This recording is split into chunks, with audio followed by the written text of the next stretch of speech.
Hey Eddie, this is Howard. In this one video, I'm going to show you how to find your CRNs, okay? So I am at the district's website, www.sdccd.edu. Come to Employees, click on College Faculty Web Services, click on Class Management, CRNs for next semester. You'll log in and it'll pop up what you've got this semester. But over here on this tab, CRN for next semester, click it. And there's all your fall and there's all of your CRNs.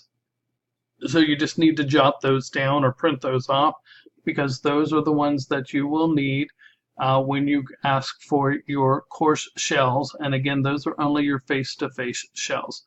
So if you have any questions, let me know. Thanks.